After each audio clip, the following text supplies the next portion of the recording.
Hey everyone, and welcome to the Doctors of Running podcast, where we, a group of doctors of physical therapy, talk about the art and the science of the things we put on our feet. Today, we have a really exciting episode where Dr. Salas and I, who's nice enough to join me, Matt, who's founder, we're going to have an interesting conversation that applies directly to us, both because we're not old, we're in our 30s, so we're still quite young, but we're very lucky to be around some pretty phenomenal masters runners who we both, I think, had the opportunity to treat. I've had the opportunity to do research with, and also the great opportunity to learn from, and occasionally, as I can say from Southern California and above, occasionally get beaten in road races by, because there's some pretty phenomenal, there's some fast, peaceable solid guys and gals out there. Yep. Yeah. Shout out to John Gardner and Pete McGill, who have definitely nipped me at the line before. But some of these guys and gals are the people that continue to inspire us, and certainly inspired me to look at this from a research standpoint. But what we wanted to talk about today is some of the lessons learned from those individuals, and also talking about what the evidence suggests so that you can learn how to age well. And we're going to talk about how we're applying that and learning some things as we transition from being the collegiate, post-collegiate runners to now where we are today, and trying to find essentially different identities from where that was. Before we go into that, we are going to talk about what we're wearing on our feet, a section that's going to be sponsored, as always, by Skratch Labs. We really love having us support with nutrition. If you want to try some stuff out in your first order, if you type in Doctors of Running, all lowercase, you can get 20% off your first order. We really love their stuff. I really love the Skratch Chocolate Recovery and the Skratch Horchata have been two awesome things that I use constantly post-run. But we are going to talk more about shoes and make a little apparel shout out. So David, what's on your feet? What are you testing? Yeah, I'll start with just what's on me currently. So this is the Rabbit Easy perforated short sleeve shirt. I thought the perf was performance at first, and I had to double check on all of that. And I was like, wait, this might actually be perforated. It was perforated. Got it. So easy material, meant to be kind of a running, kind of more breathable version of it. It's a little bit more stretchy than the regular easy material, but it's nice. I like it. I haven't battle tested it quite yet. It literally just came in. So we'll see how that goes. I have a short sleeve and a long sleeve for that. And then the NYC collection came in for that. So shout out Rabbit. Sweet. Thank you. Then shoe wise, by the time this launches, we will have a written review out for the Hoka Mach X3. I'm liking it a lot. There's just one thing that I will have to say kind of as a general piece of warning for people. The foam on the top is very soft. The plate is stiff and it's very rockered. Not a bad thing per se, but I found that running down steep hills, I have a hard time getting my feet to stop in those things. And so I actually kind of aggravated my foot on one of the days. Now, granted, this is Santa Barbara has some steeper hills in some sections of town, and this was one of the steeper ones. But I felt fine during the run, woke up the next day, and my foot was killing me. Thankfully, it turned right back around within 48 hours. But it was just kind of like one of those moments. And I kind of knew it when it was happening too. I was really slapping my feet and trying to just not fall down the hill. So, other than that, they're great. They roll well. They transition both good at slow and faster paces. I was able to run a pretty fast mile, probably the fastest mile I've run in a minute. I haven't really been running anything fast these days. So, in the shoe, and it went just fine. It was nice and smooth. That was on the track. And then, yeah, it's easy to fall into rhythm. There's not anything crazy going on. There's a little bit of sole flare. It's just more of a rockered, kind of gently guided sole through the rear foot. And really soft and bouncy top sole, stiff plate through the middle. It's good.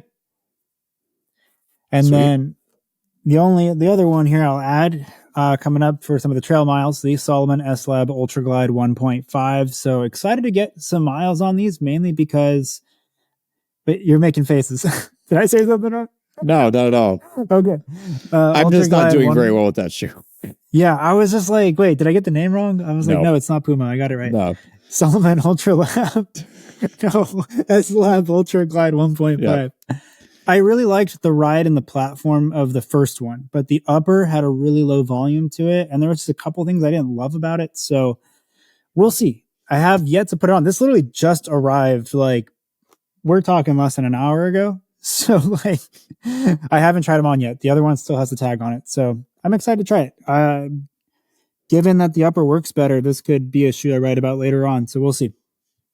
Given all things otherwise are the same. I got 20 miles in version 1, just got through. That shoe for some reason came earlier from the week and survived through 20 miles in version 1.5. And upper was fine. I think I actually got a little more heel like rubbing and irritation to the second one than the first one. I'm just not a fan of someone who needs more stability. I was very excited because I thought those sidewalls were going to be amazing. And unfortunately, there's a ton more lateral sole flare than medial. And so I just feel like I'm getting pushed in, and the sidewalls unfortunately didn't help.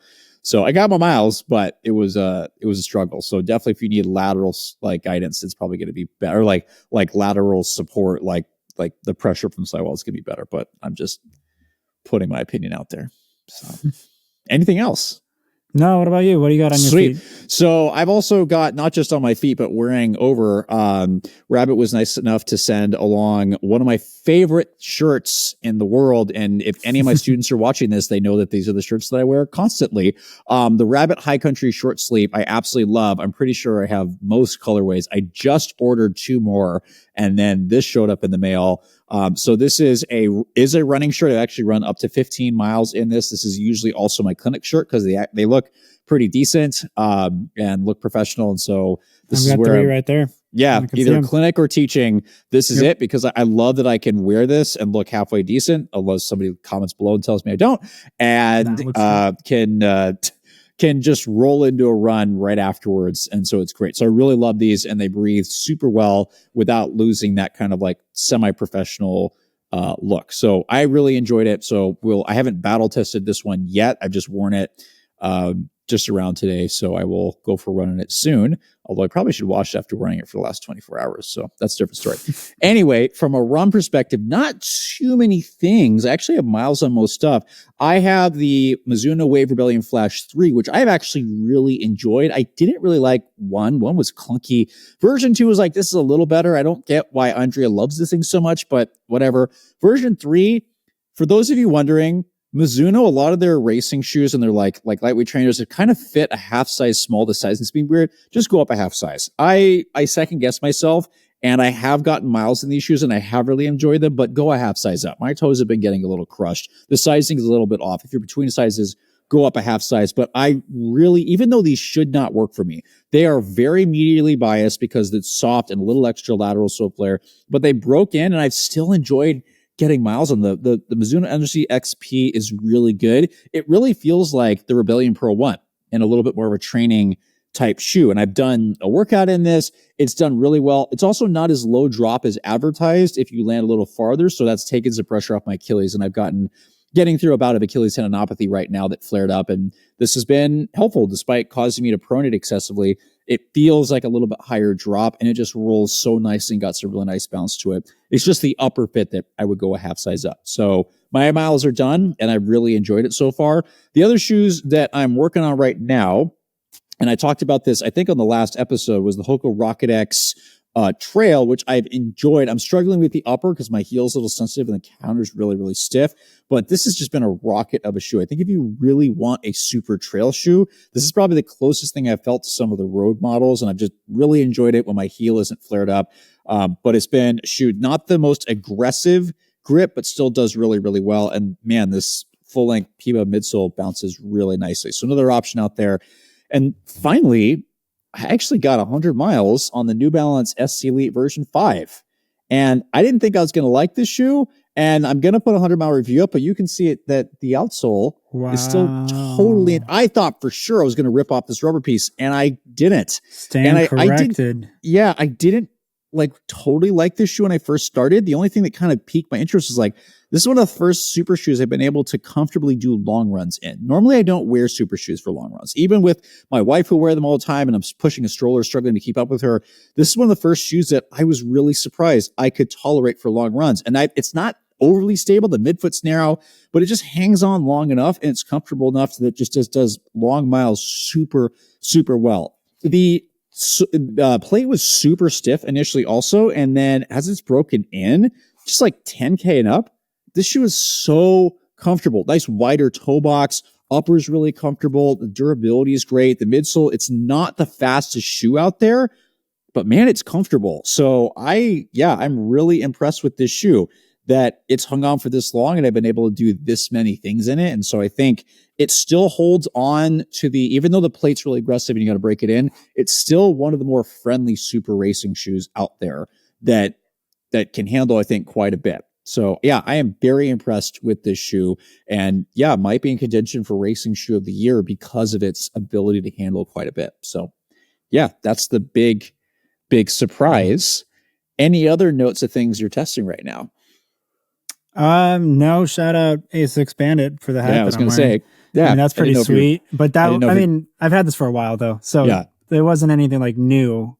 Okay. World Athletics champion, world championships are going right now for track, marathon, etc. That's fun to watch that. Men's marathon's going right now. With the time change stuff, it's kind of weird. It's the morning over there. And then women's marathon was yesterday. There was some pretty surprise and pretty cool finishes there. So, yeah. Recovering from an injury can take really intentional ways to return to your running, and sometimes that means decreasing the amount of stress on your body. The lever movement system is something that I have used as a physical therapist with patients and also used personally when I have been returning from injuries or guiding people in their return back, because it can offload some of the stress that the body takes with running, allowing you to do a really intentional and sequential return without overloading the tissues. One of the great parts about it is that it's a completely mobile device and it can be connected to pretty much any treadmill. And the affordability is so low, I've had multiple patients be able to purchase it on their own, where sometimes offloading systems can cost tens of thousands of dollars. The lever movement system actually starts under $1,000. And so if you are looking to try to find a way to continue to return back to running smart, or just to manage some of the little niggles that come along with running, but keep your running volume, I would take a look at the lever movement system. So if you want to learn more, you can go to levermovement.com. And if you end up purchasing, you can get 20% off using the code DOR20. Let's get into it. All right, let's get into it. So again, what we're going to be talking about today is considerations for the aging and transitioning athlete. And why we're talking about this is not just because, we both decently, and myself especially, work with a lot of masters athletes, and I do a lot of masters running research, but it's also that we are both going through some transitional phases right now, both kind of going, hey, life is looking very different. David and I had an extensive conversation at the last episode going, hey, life looks different than it did many years ago when we were either collegiate or post-collegiate athletes, going, how do you balance that? How do you adjust training for that? And there's a lot of people going through this. And what we also we want to clarify is we're not telling anybody what to do.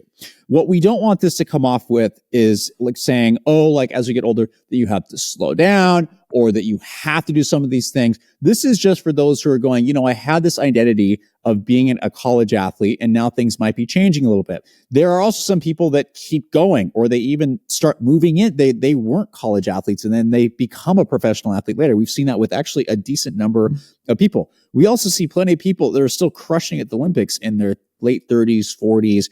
And isn't there somebody in the World Marathon Champions that's like 50 plus that's still running in the marathon? He's made every world champs. Really? I don't know. Yeah. I cannot remember his name. He's not from the United States, but he's Abdi went for a while. Boss. I don't know how old he was when he made the last team. But yeah. Abdi Abdurrahman is another really awesome person that defies a lot of the aging research that's still crushing it out there. But this is things that we have learned. Learn from being observant, learn from trying to be smarter about our training and balancing life. Like, I've got a little one, I've got multiple jobs. David has job, a lot of responsibilities, doctors are running. So we're trying to figure out how do we balance this stuff while also optimizing performance. And that looks different now compared to how it once did. Just as when you start working with people in their 50s, 60s, 70s, 80s, things start to change. And the people that have been most successful that I've certainly worked with have, especially when it comes to training, have been they do things very different than I would do in college, right? And even post-collegiately, going how they do workouts, how they balance their life, how they do pacing, how they respond to things. It looks different because you really have to be smarter and smarter and smarter about your training because your body is changing. Even though a lot of people can still be really fast, up to 80, 90 plus, still crushing sometimes in age group stuff. And even you're going to see people in their 60s now. That age range, the 60 age range, is crushing things right now. You're seeing people that are running sub 230 marathons now at that age, and like in the 230s, and they're crushing times. Women are running like sub 3, low 3s in their 60s. So we're seeing some changes. People are still crushing it, but they're also, you have to know that some things are happening to our bodies that you have to adjust if you still want to optimize your performance. You can run fast. You can do things well. There's just some changes that you have to adjust. So David, if you want to share a little bit about what you're kind of thinking and going through at the moment, how this kind of motivated this conversation, why don't you talk the audience through how we arrived here? Yeah, I mean, it kind of originated from the idea of like the aging athlete, and that basic considerations can change across a lifespan.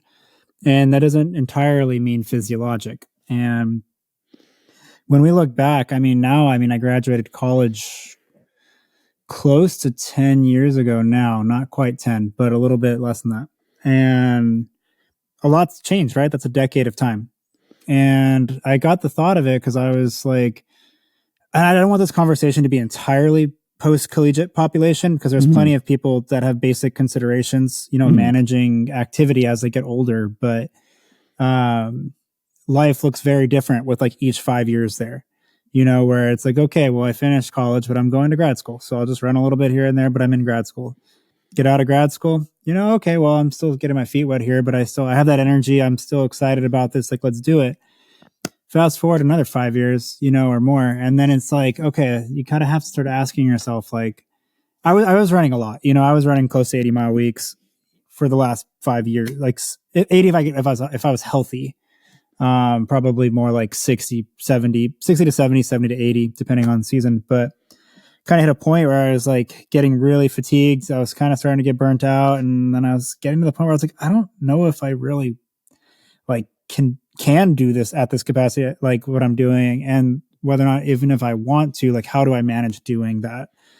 And that kind of sparked different thoughts, as far as where to go from here. But, Klein said it as well, or I'm saying it as it's just you and I, but, that things do change. And like, you have a little one now, maybe work demands go higher, you have more hours, you have a family, you have different responsibilities, things add up, we have Doctors of Running. So we're writing constantly, recording different videos, and just managing the sum of all of it. And that's more on the life side of things, not necessarily physiologic.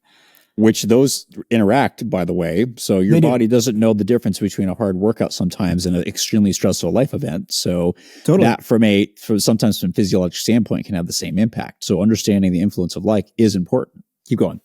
Yeah, no, you're right. I mean, if you get really busy, you're under a lot of stress, you're not sleeping well, your body's not recovering well. So that can have direct implications on your performance, no matter how much you're running or how hard you're running or lifting, or you could be doing all the right things, but if you're not taking care of yourself in certain other ways, they might balance out a little bit. So it just kind of sparked the idea to have a conversation about this and different considerations across aging. I don't necessarily want it to be post-collegiate only, because there's such a massive population of people that have basic considerations where like maybe they got into running in their 30s. Right.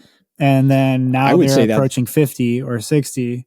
I would say that's probably the majority of population now, that a lot of people have either come in through other means or running groups now, that in the post-COVID era, the explosion of running groups, that people are actually getting more involved in running than ever before. So yeah, I agree. But, we're talking our experiences, but this also transcends not just us, but many others who are getting into this at different times, including those who are starting in their 50s and 60s.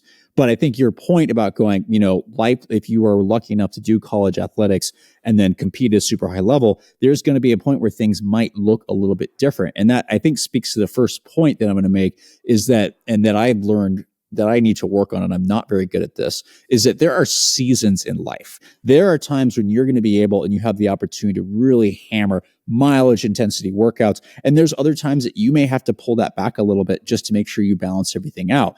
And I will say, watching John Gardner, who is a high level masters athlete in Southern California, do that always blew my mind. But I think it's one of the reasons he's been very, very successful for a long period, is that, during winter, fall, he would really crush cross country. In the spring, he'd get after in track. Summer, he'd back off in mileage. And John, you can email me if I'm misunderstanding this. But summer was easier also because Southern California gets really hot in the summer and you got to run super early all the time. But backing off a little bit to let your body recover isn't a bad thing. And I think that's where David is right now, where he's hammered quite a bit. Now taking some downtime, just kind of reset, refocus, figure things out, figure out what his goals are.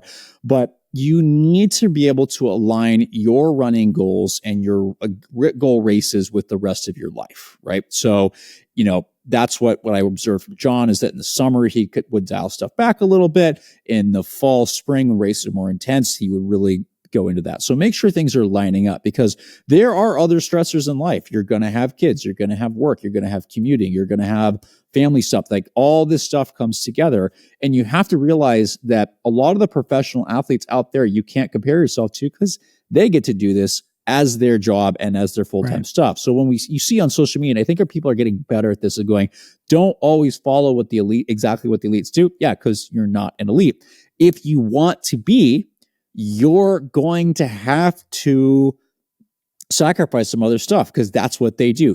And Andrea said this in our group chat, is if you can't do it all, you have to figure out what you can optimize, and know that if you really want to be top of the top, a lot of times there are some sacrifices that have to be made. You got to make sure that you can make those, because you can't skimp on things. Like when you're younger, in your 20s, you can get away with this stuff. There's things that I'm realizing right now that I can't get away with, like dietary stuff. My wife and I had to be super on top of our diet to go, hey, we need to optimize this. And there's a couple, various medical reasons for this as well. But sleep has been really, really important. Optimizing strength. My wife and I have never really had alcohol, but that's something also that as you get older, that can make a little more impact on your system. So realizing even in your 30s that there are some periods of time when your body is going to change. There's good evidence that a lot of changes, both physiologically and musculoskeletal, start in your 30s. It can be anywhere from 30 to 35. The second time point you start to see change is going to be around 50 years old. And the third time that you're going to really see a change is going to be 75 to that 80 range. And so each age range, there's going to be some changes that you might have to make sure you optimize. Because if you are trying to do all the things, you're not going to be able to optimize your sleep enough. Your stress level is going to go up, and then you're not going to perform well. So that's what we're saying, is where you are might dictate you might have to do a little bit differently than somebody who's 20 versus 50 versus 70. So that's where we're going to start this conversation, is going, hey, what is actually happening to us? Not just from a testimonial standpoint, but David, can you talk about a couple of things maybe physiologically that are happening to our bodies as we start to age? And by the way, we're not being negative. This is just the way things are. There are some ways that you can actually offset some of this stuff, and we'll talk to you, but there are some, aging, it comes for us all. And there's some things that you're going to have to figure out how to work through. So what are some physiologic things that we experience as we age? Yeah, I kind of alluded to this earlier, but once you get up to about 35 is kind of when you start to see some of those physiologic changes. And one of those things is that max heart rate starts to just come down a little bit. You start to get cardiovascular changes. And alongside with that VO2 max can start to come down. And I want to be careful with how I say this, because many times we always say VO2 max is not necessarily indicative of performance, right? Things like lactate threshold, ventilatory threshold, those types of things, how well you can operate at a percentage of it, without going anaerobic, dictates that. However, it does give you more wiggle room as far as the engine size, and that engine size just starts to get a little bit smaller and a little bit smaller. And so I think when we look, and we'll talk about this later, but one of the things that I notice with the people who do the most successful as they age is that they keep doing the thing.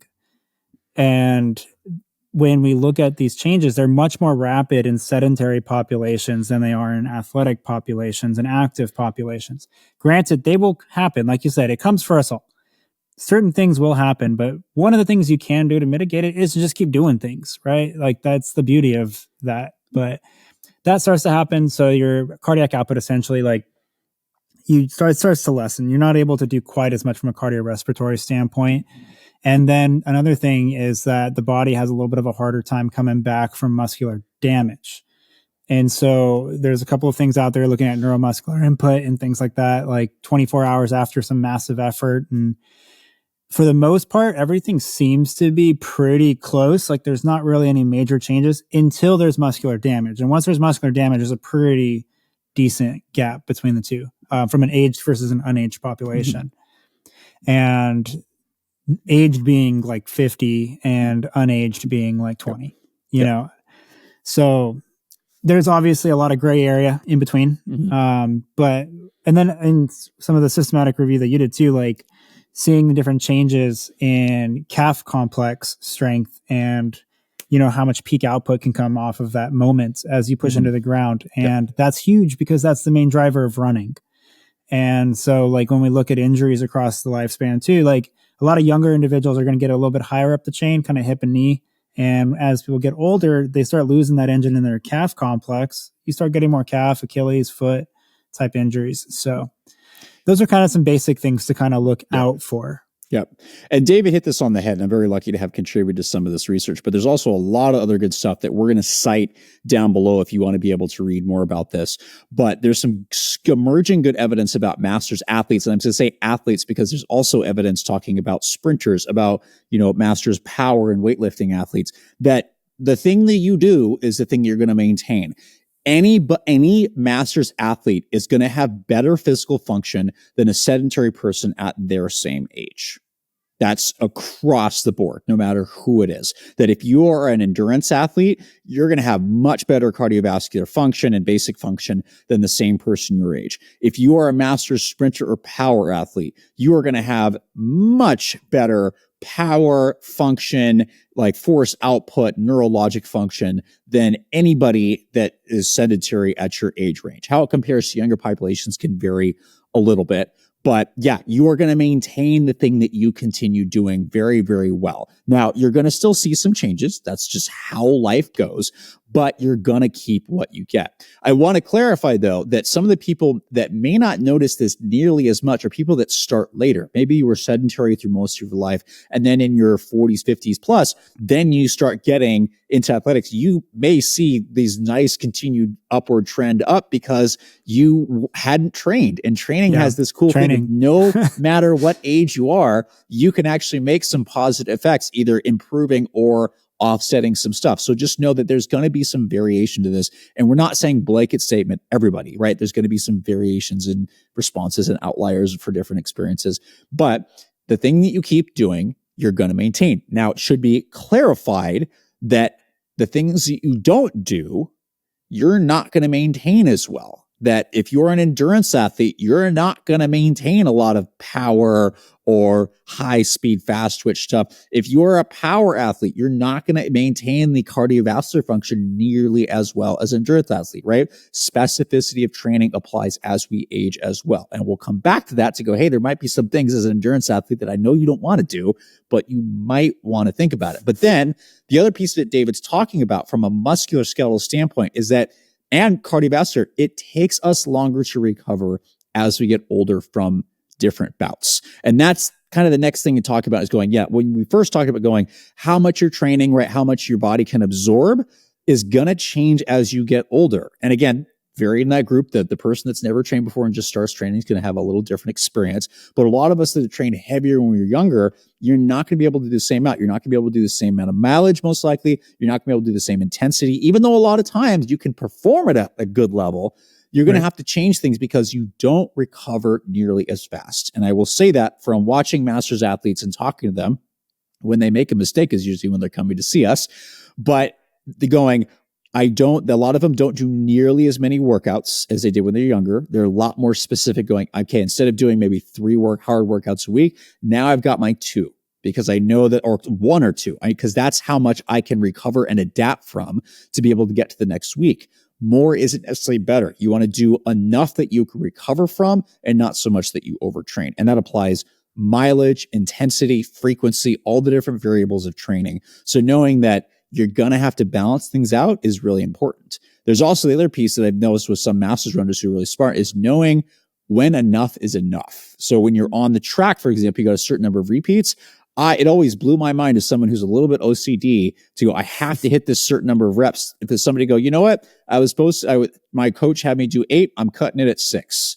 Not because I'm lazy, because I'm going, I feel something's about ready to come on and I want to be able to fight another day. So I'm going to cut it because I know this is just enough. And that comes with learning your body really, really well, but knowing that you want to do just enough to get the biggest benefit.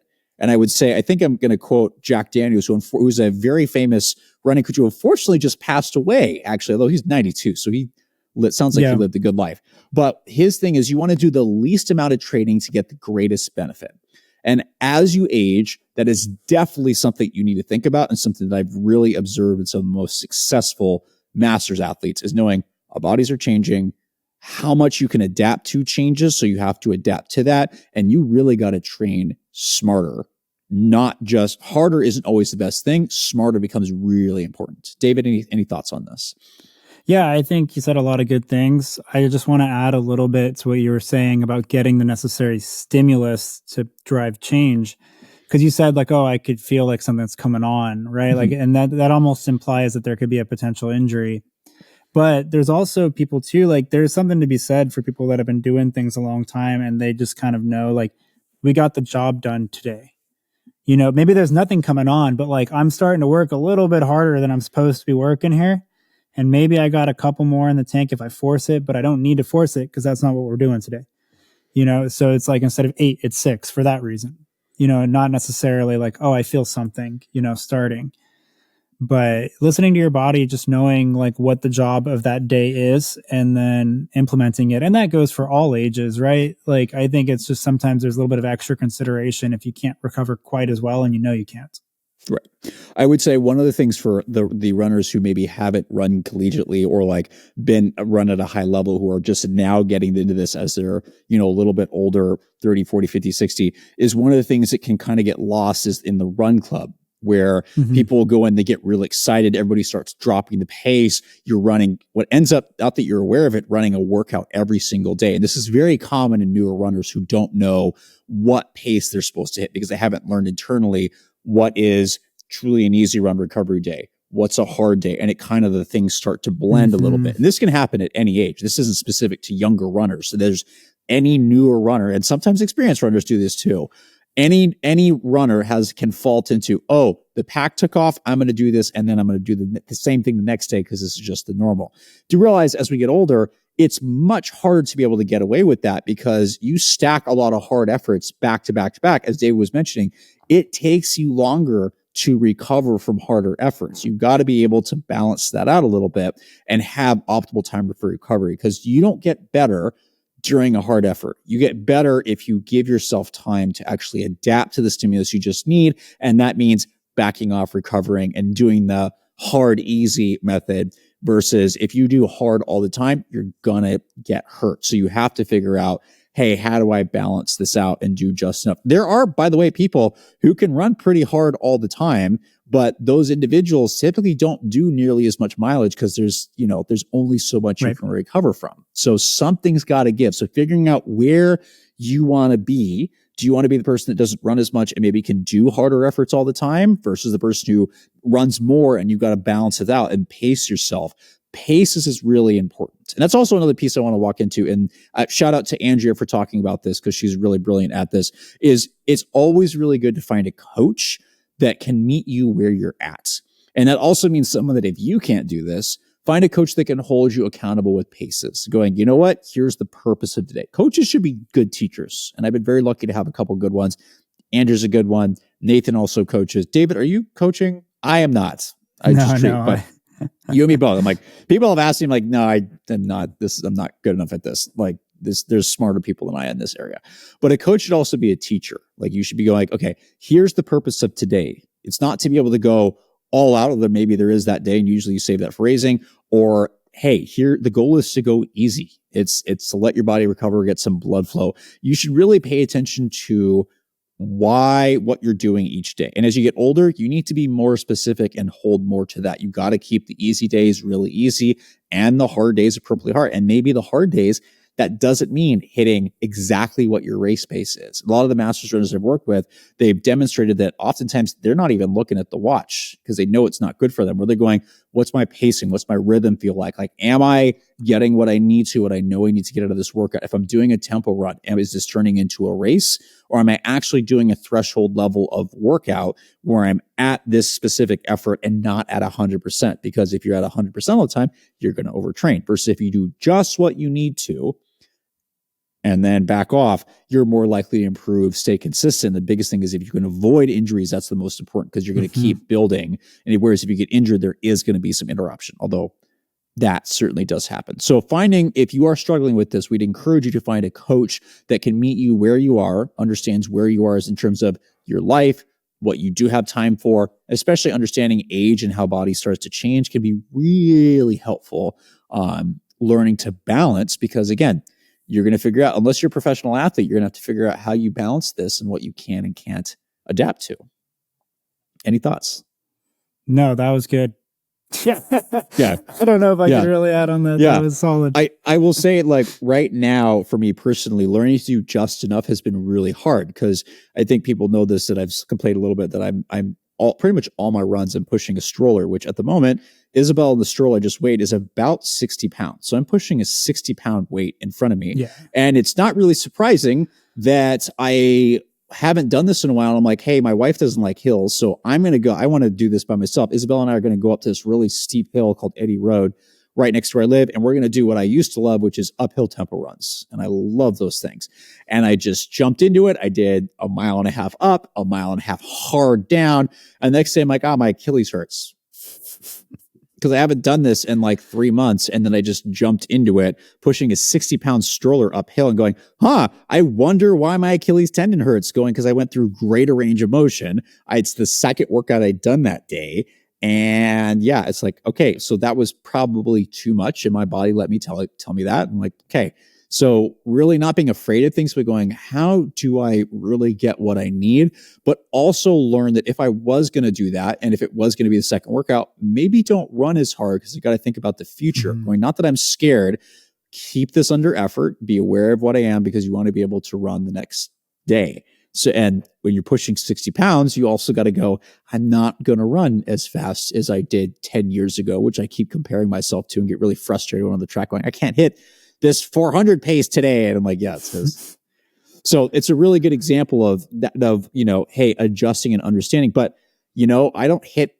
I've run some pretty awesome times with the stroller, and I've not once hit any one of those race times while I was training. Yeah. I can't even get close. And then race day happens, and it's like I am going by effort, and I ignore the watch because I'm clicking off times that I have not run in training, and yet I do it. So understanding training, what you need to get, understanding the pacing and effort. And there's very good evidence on this. Most of it is in cyclists, but understanding that effort-based training tends to be a lot better than pace-based training for understanding how people like physiologically adapt to stuff can be good. And as you get older, you got to be a little bit more intentional about, hey, what's the pace? What do I need to do today? You can push a little bit, but yeah, learning exactly what to hit. And I think, David, you've had good experience with this because you competed at a much higher level than I did. And you had a great coach that go, hey, you got to hit. This is the pace you got to hit. I wouldn't be going too much harder because you did a lot of volume and really had to balance that out. Any thoughts on that? Yeah. I mean, shout out Terry. Great coach. But yeah, I think the big thing that I'm hearing with a lot of this, and it's the thing that I think about a lot, is load management. And just making sure that you're able to recover from whatever you're doing. And I'll talk more about like the other stuff in a second, but like when we look at load management and aging, the good thing is, as long as you are able to recover from what you're doing, there's no reason why you can't scale things. Like what I was saying earlier, if you cross that line, it takes a lot longer to come back around and hit the next thing. If you don't cross, every once in a while it's fine, but it's when that happens over and over again, right? And to have basic considerations to make sure you're recovering from the load that you're putting down. And that can be effort based. That can still be pace and time based as long as it's within reason. And usually, like, let's say your marathon pace, I don't know, let's say it's like 6:30, and running 6:50 or 7-minute probably feels like it's a little bit quick, but you can do it pretty controlled. That's probably going to be doing a lot of your long run workouts at. You don't necessarily have to be at that race pace all of the time. And you said that as well. And that's what we did a lot of, so like my race pace for the marathon was about 5:30, for the half about 5:17, give or take. And a lot of the workouts, like I might dip down into 5:15, 5:20, for a little bit, but a lot of times those long run workouts were like more around 5:45, and like for an hour plus, and just building that aerobic engine without dipping into that well. And then there's a time and place, right? And then when you go on the track, now it's time to go a little bit fast. You're running obviously faster than marathon pace. You're probably running closer to 5K pace, maybe even a little bit faster. If you're doing 400s, and like you just want to get a stimulus to drive that needle up, but you want to make sure that you can recover. And so for us, usually it was kind of like a pretty standard training 7-week or 7-day type of schedule, kind of long run Sunday, workout Tuesday or Wednesday. The other workout would be Friday or Saturday. And depending on how things stacked up, if you went hard on Saturday, the long run on Sunday is probably going to be easier. If you went hard on Friday, you might be able to come back and do something adaptive on Sunday. There's always give and take. That's a conversation, I think, that goes deeper than what we're getting at today, because there's a lot of different training principles, and a lot of people will go off of 10-day cycles. Some people will go off of 14 days. Some people will go off of 7. Most people tend to go off of 7 just because it's easier to kind of conceptualize and manage. But there's a lot of people out there that do feel like spreading it out and having that longer vision can help a lot. And I think it can, but I think for most people, they tend to fall into that 7.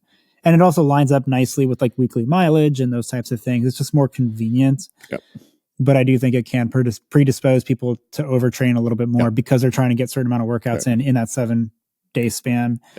But yeah, looking at things, just making sure that you can recover from what you're doing. And if you are going to use pace as your guide, when you work out, you want to make sure that it's a productive pace that you're getting something out of. It shouldn't be easy, but it shouldn't be racing either. You shouldn't be dead. You shouldn't be done for the next 2-3 days, on the couch the rest of the day. Like you shouldn't look like you just raced a marathon, because you didn't just race a marathon. Right. So, you want to be able to just kind of keep pushing that needle and get that adaptive work in. Unless you are trying to time trial. If you are trying to time trial, then there is a time and place for that. Yeah. You'll see it a lot with like the 800. People will do a 600 time trial, a little ways out from a certain race, 1200 for 15s, stuff like that, or 1K for 15s sometimes. Like, yeah, you see it sometimes. Yeah. It's just, those people give themselves enough time to recover though. Yeah. And especially if they're going to be doing more work after that rep of whatever that is, we're not going to be doing like a 60-second rest. It's going to be like 5 minutes or maybe even 10, so. This might sound dumb, but I'm going to bring us back a little bit. That I was thinking as I was listening to you going, I realized that some of the stuff that we're talking about with aging, it's the same principles for any time point. Like 1,000%. It could be whether you're, an 18-year-old up training for XYZ, or you're a 60, 70-year-old. It's the same concept. The same, if you're a 35-year-old, 45-year-old who has a full-time job and is trying to balance a family and stuff like that, it's about balancing what you can actually handle and recover from to be able to optimize your performance. And that at various states of your life may look different. When you're younger, you may have all the time in the world to go after this. And when in the middle age, you may not have as much. And then when you get older, you actually might have more time. The thing you have to realize as you're older is that there's some other changes that you might want to think about from a physiologic and musculoskeletal standpoint that are happening. And that leads me into my next point, talking about cross training. And this concept I am terrible at, and I talk about it a lot, and I shouldn't be, because now I have access to the YMCA and they have a great pool in there. And I actually just did a pool workout holding Isabella, and she loves it. It was like really hard, but I was doing water running with her and she's bouncing and loving it. I was jogging with Isabella, and like 10 minutes in, I'm like, I'm dying. This is really hard. I have a child and go exercise. I wouldn't make it 10 minutes. It was intense, but yeah, I have no excuse and I should be over there. But, cross-training can be really helpful for a variety of reasons across a variety of ages. So more mileage isn't necessarily better. You need to be able to do the most that your body can handle. And certain people in the younger population, there's been some really great, Parker Balby is a great example of this from what I understand, she doesn't she cross-trains. She cross-trains a ton. elite level athlete, done super, super well, but she doesn't run that much mileage from my understand because she just can't tolerate a lot of it. She has to be very specific with when she does run, it's probably going to be a workout. When easy stuff, it's probably going to be cross training. At the end of the day, it's all building foundations and building the function. Just you have to know what your purpose is.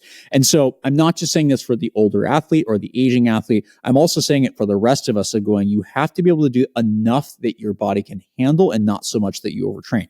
Some people, enough might be 100 miles a week. Somebody else, it might be 10, right? So understanding what your body can handle is key. As you get older, a lot more people may need some cross training just because whether it's, a lot of this stuff isn't as hard on joints. It's easier for the musculoskeletal system to adapt because a lot of times you want the hard workouts to be the things you're adapting to. Easy runs, if the easy run is still too much, you may want to consider some cross training 1 or 2 days a week. And there's been a lot of people who have done that really successfully. The other balance about some of this thing is it's nice because it actually works you in a couple ways that you may not normally do. I personally love the pool when I have access to it because it actually gets some nice resistive motion with my arms. It actually it challenges you a little bit differently. You get a lot more hamstring activation, a lot more hip motion involved with that, which to me, I like a little more hip dominant motion rather than just the foot and ankle, so it gives the foot and ankle a little break while you emphasize motion a little bit differently. You're still getting a running type motion if you water run, but same stimulus, but just you're doing it in a different way that allows your body to maybe be a little bit more well-rounded.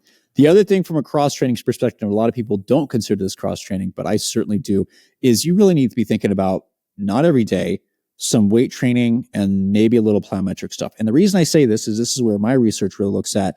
And one of the articles that we're going to cite states this really clearly, that as we age, we tend to lose about 6% of our muscle mass at like a continual rate. We lose 8% of our neuromuscular function as we age, if not more, on an increasing level. That's a lot. So that's why as you get older, one of the things that you really, you may be able to get away with this younger, you shouldn't.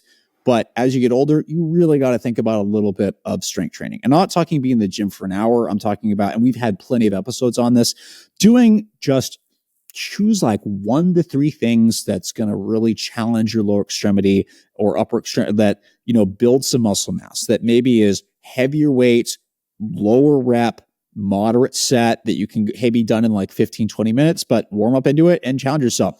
A couple heavy squats, couple heavy deadlifts, right? Within reason, maybe some step ups, some definitely, as David mentioned, with some of my research finding out that the calf. And many other people before me, much better, found that like as we age, tend to lose calf function more than just about anywhere else, which might explain why masters runners tend to have a disproportionate amount of Achilles and calf issues compared to younger athletes, which have a little bit, like David said, patellofemoral, IT band, hip stuff.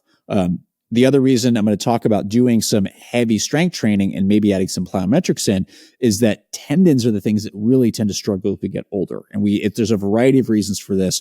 Tendons don't maintain the same level of collagen. Their fibers tend to change. We lose elasticity. Some of this is actually thought to be one of the reasons why we lose a lot of power as we age, because our tendons are changing, and tendons are really how we produce a lot of that efficiency and elastic power. So if you're not working that way, you're not going to maintain it. So when I was talking earlier, we mentioned that you maintain the things that you do. If you don't work on strength, if you don't work on power, you don't get to keep it. And unfortunately, if you're not working on it, you lose it pretty quick. So doing, as I said, some form of strength training, some form of power, whether it's some hops, whether it's some short hill repeats or short strides, right? It doesn't have to be all out, but just kind of getting into that and moving a little quicker and producing a little bit of force becomes way more important as you age. And it's ironic because I don't know what my algorithm did, but I saw a bunch of videos with older healthcare professionals going, as you age, you shouldn't be lifting as much. You should do higher rep and low weight. And I'm sitting there going, I am published in this area, and it's exactly the opposite because you lose it. Now, should you be like lifting 1,000 pounds? No. Should you be, if you're a distance runner, going after it like a power athlete? No. You still specificity of training. But again, doing just enough, like we talked about, to actually get the stimulus once or twice a week with power stuff is all you need. Max 2 to 3 times a week with some strength stuff. And if you're doing both, maybe like 2 days combined, just to make sure you don't get in the way of your running. but just some stimulus. And David, you mentioned this very well. Just the right stimulus to maintain some function, improve a little bit, can make a world of difference. Doesn't need to be an hour. No, just a little bit. Because as an endurance athlete, the things you're not working on, the things that are going to bite you in the butt unless you spend just a little bit of time maintaining them. So cross training and strength training is non-negotiable. If you want to perform well throughout the age range, that's non-negotiable, I would say. Any thoughts on that? Yeah, and sometimes you can actually kind of merge the two a little bit between the cross training and the weights. And where I'm going with this, because some people, again, load management, maybe they have a hard time like really springing off things. You can unload it, and sometimes you can go into the pool and you can jump up the steps. You can still create power, get a fast neuromuscular stimulus. Is it going to be as much load as it would be on the regular ground? Would the stimulus be a little bit less?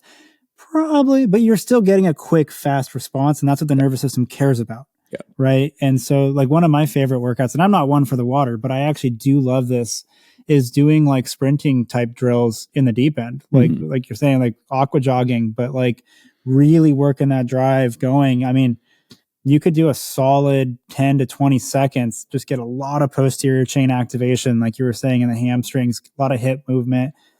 It's not the calf, right? Like there's still a time and place for this stuff. You got to kind of pick and choose where you're doing these things, but that's a great way to just work on really driving. You have some resistance through the movement. You're able to get high, quick, fast contractions and get a big neuromuscular stimulus without having the load that you would have on the ground. With that said, please do some stuff on the ground too. Yeah, I will say, please listen. One of my favorite episodes we've ever done was with Rich Willie, who's a PT PhD at a University of Montana, who's like the bone stress injury person and has just such great research on that. And by the way, if you're a healthcare professional, if you haven't taken his running course and you like working with runners, you absolutely should take it. He does a great job talking through this stuff. But yes, as David mentioned, with plyometric stuff, power stuff at the pool is great. The problem is the tissue that you're not going to stimulate as much is going to be bone, which again, bone density is another thing thinking about managing that, and that it responds best to those shorter, more intense loads. And what's the phrase, like, when you go for a run, you only get a bone benefit from the first few seconds of running. And that's it's not long. It's literally just the first little bit. Still bothers me to this day, but that's just tissue adaptability. Your bones are really good at managing that, and then they don't adapt to it. So that's why you still see there's very variety of reasons to go into what I'm about ready to say, but you still see tons of stress fractures in distance runners, even though you think, oh, you should have strong bones. No, there's some other things that you might want to think about for truly building strong bones. So that's why we're saying cross training, considering this. Not everybody has to do this. There's some people who the 70, 80 are still running every day. But some people that if you find that you're not able to do that, you might want to think about some cross training. You also might want to think about that again, if just, going out on the bike or like biking to work is a little bit more efficient for you in your middle age or whenever than being able to get out for a run.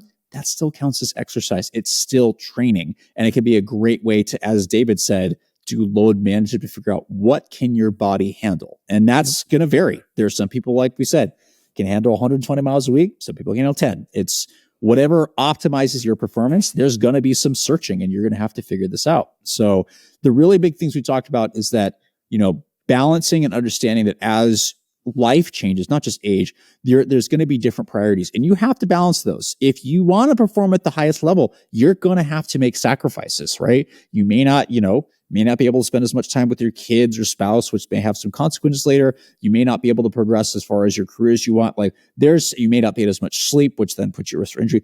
There's just different things you got to balance. And it doesn't mean you can't perform well. You just have to get smarter at going, how do I optimize my training? Maybe it's not as much mileage. Maybe I can't do a hard workout as often so I can recover because of the stress of my job. And the same thing as you get older, knowing that your body's changing and it may not adapt as quick as it did in the past. You're going to have to be more specific, train way smarter, and just think about these things because we don't want you to get injured. And that's another reason to cross train is in case you do get injured, which those things happen. What is it like? The research, like anywhere from 30 to 70% of runners get injured every year. And they bank on about half. Yeah. So, it like happens. 45% or something. It's like the average. Cross training is a great way to offset that. And if it does happen, hey, you've got something you're already used to doing as you recover and build back and you're going to get back. But learning to balance your life a little bit is also really important, and doing just enough in load management to make sure that you're getting the right stimulus. And that might involve doing some extra things that a lot of distance runners don't like doing, that you can be efficient about. But learning to balance this stuff out is the key to performance. And you can perform at a high level no matter what age you're at. You're just going to have to make some changes and figure out, how do I adapt this to my life? And that might mean your running looks a little different than it did in the past. It might mean your future running may look different. And it's not more or less. It just might change. You might have different seasons, and maybe it's good to have a different season and take a break for a little bit, or lower stuff so you can adapt, take a little break. Because the one thing I was always really bad about with summer is I never took a break. I would take like a day off and then would be back to like 100 miles a week in college. And I really wish I'd done that differently, and understanding load management, stress strain, and all that kind of stuff. Because we're sharing this because we've had very smart people share their challenges with us. We're trying to share some of our challenges with you, and you're going to find your own individual ones, because we're all different. Some of the stuff we're talking about, we realize there's variation. We mentioned some of it. We know some of this may or may not apply, but we hope that you can learn and take something from this that makes you better, just like we were trying to figure out in the same vein. So hopefully that was helpful. David, anything else you want to add? Yeah, just that, I mean, obviously these are considerations for aging, but there's one common theme across this as well. Training works. If you work on something, you can improve, you can help. There are going to be some basic things that happen over time, but we talked about it earlier. If you did start running, let's say in your 30s, 40s, 50s, you might actually continue to PR and get better because you're training, and that might offset a lot of the aging things that are happening as well. So pretty wide skew of populations we're talking about today, but training works. It is worth doing, especially if it means something to you. Yep. And for those of you that did compete at like collegiate level and like think the occasional thought of, oh, my best times are behind me, that's not true, right? Training works. Your body is changing, but training and racing also will look different at different times. And I will say it looks fun. I'm not a master's athlete quite yet, but I'll tell you, a lot of the master's athletes are just as competitive, but they seem to have a lot of fun doing what they do. So know that there is something for everyone out there, from the recreational to the highest level of competition. Find what you enjoy, right? Life's too short to do something you hate.